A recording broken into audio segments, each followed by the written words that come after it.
অনেক সময় আমাদের আমাদের পাশের জন বা আমাদের পরিচিত কারোর কাছ থেকে আমাদের সাজেশন নিতে হয় এবং সাজেশন নেবার সময় আমরা যেভাবে আমাদের কথাগুলোকে বলি, আমাদের বাংলা কথাগুলোকে বলি, সেই কথাগুলো এরকম কিন্তু হয়।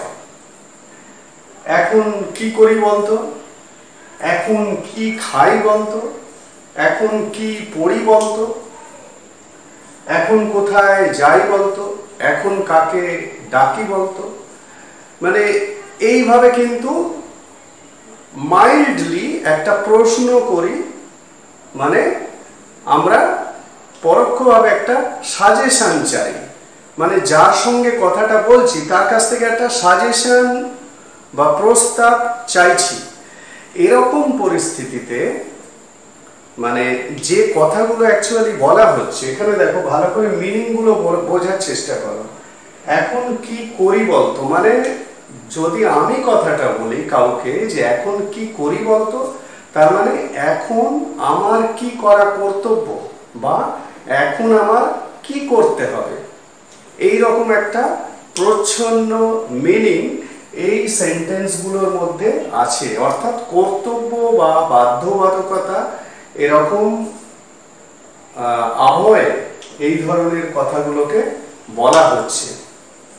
মানে এখন কি করা কর্তব্য, এখন কি করতে হবে, এখন কি খাই বলতো, এখন কি খাওয়া কর্তব্য বা কি খেতে হবে, এরকম একটা প্রশ্ন বা এরকম একটা প্রশ্ন করে, নরম ভাবে প্রশ্ন করে আমরা কারোর কাছ থেকে সাজেশন বা প্রস্তাব দাবি করছি। এখন এই ধরনের প্রশ্ন আমরা বাংলায় সবসময় বলি, খুব প্র্যাকটিক্যাল কথাবার্তা, প্রতিদিনের কথাবার্তা। এখন এই কথাগুলোকে ইংলিশে কিভাবে বলবে সেটাই আমি দেখাবো।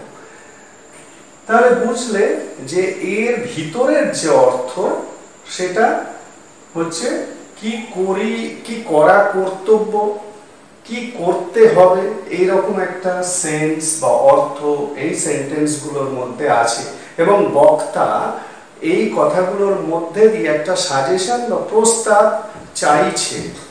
যাই হোক, আমি এখানে একটা স্ট্রাকচার দিয়ে এই ধরনের সেন্টেন্সগুলোকে কিভাবে ইংলিশে বলতে হয় সেটা দেখাচ্ছি।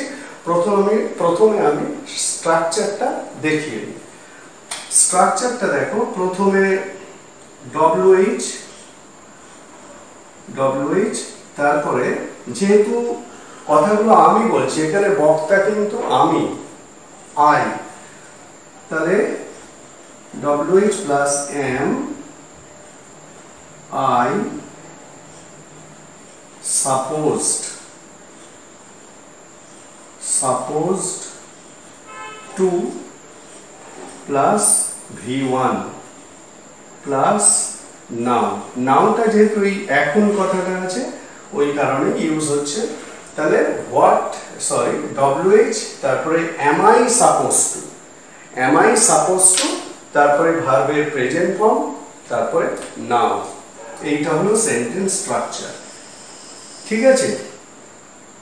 এখন মনে হতে পারে যে এটা শুড দিয়ে কেন বলা হচ্ছে না। শুড দিয়ে আমরা যখন কোনো প্রশ্ন করি, should I go, should I call a doctor, should I ask him, এই রকম ভাবে যখন প্রশ্ন করা হয় তখন কিন্তু আমরা যাকে প্রশ্ন করছি তার কাছ থেকে পজিটিভ আনসার পাবো এই আশা কিন্তু আমাদের থাকে না। ঠিক আছে? তাহলে ব্যাপারটা মানে আমি এখানে প্রশ্ন করছি কোনো পজিটিভ আনসার পাওয়ার আশায়, তাহলে আমি শুডটাকে এখানে ইউজ করছি না। তার পরিবর্তে কি সাপোজ টু, বিভাগ plus suppose two, WH am I supposed to, তারপরে ভার্বের প্রেজেন্ট ফর্ম, তারপরে নাউন। ঠিক আছে? তাহলে এই স্ট্রাকচারটা দিয়ে এবার এই সেন্টেন্সগুলোকে তোমরা নিজেরাই তৈরি করতে পারবে। এখন কি করি বলতো, তাহলে কি হবে, এখানে যেহেতু কি তার মানে হোয়াট বসবে WH এর জায়গায়। What am I supposed to do now? What am I supposed to করা, do now। ঠিক আছে? পরেরটা এখন কি খাই বলতো, What am I supposed to ইট নাও। কি পড়ি বলতো? পরীক্ষার আগে তুমি তোমার বন্ধুকে জিজ্ঞাসা করছো কি পড়ি বলতো, সারা বছর পড়িনি, কি পড়ি বলতো। তাহলে এরকম ভাবে প্রশ্নটা করবে, what am I suppose to read নাও। এখন কোথায় যাই বলতো? যে কোনো কাউকেই আমরা জিজ্ঞাসা করি যে এখন কোথায় যাই বলতো। Where am I suppose to go now, যেহেতু কোথায় তাহলে ডব্লিউএইচ টা হোয়ার চেঞ্জ হবে, where am I suppose to go now.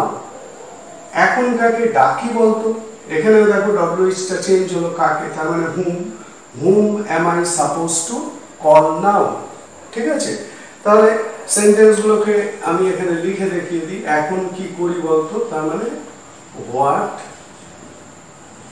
Am I, খুব সুন্দর sentence, what am I supposed to do now. এখানে প্রত্যেক ক্ষেত্রেই সাবজেক্ট আমি বলছি, পরেরটা একদম স্ট্রাকচারে ফেললেই হয়ে যাবে, আর কিচ্ছু নেই সেন্টেন্স গুলোর মধ্যে। আর মিনিংটাকে একটু বুঝে নিতে হবে যে সাপোজ টুটা কেন ইউজ হচ্ছে। What am I suppose to eat now. ঠিক আছে, পরেরটা what am I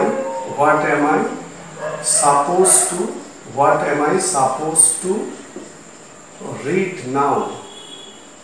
what am I suppose to read now. পরেরটা এখন কোথায় যাই বলতো? এখানে হোয়ার হবে, যেহেতু কোথায় আছে, where am I suppose to go now. ঠিক আছে, পরেরটা এখন কাকে ডাকি বলতো? তাহলে ডব্লিউএইচ কাকে মানে whom, whom am I suppose to call now. তাহলে বোঝা গেল যে এই ধরনের সেন্টেন্স গুলোকে কিভাবে ইংলিশে বলতে হবে, এই স্ট্রাকচারটা মনে রাখতে হবে। সেন্টেন্সের প্যাটার্ন গুলো দেখো, সেন্টেন্সটাকে কিভাবে বলা হচ্ছে, tone of the sentence you have to understand. মানে সেন্টেন্সের টোন গুলোকে বোঝার চেষ্টা করো, কিভাবে বলা হচ্ছে, কথাটাকে কিভাবে থ্রো করা হচ্ছে, সেই অনুযায়ী স্ট্রাকচারটা দেখো। স্ট্রাকচার প্লাস বাংলার যে প্যাটার্ন, মানে বাংলার প্যাটার্নটাকে দেখে এই স্ট্রাকচারটাকে ফলো করবে, তাহলে এই ধরনের সেন্টেন্স গুলোকে সহজে ইংলিশে বলতে পারবে।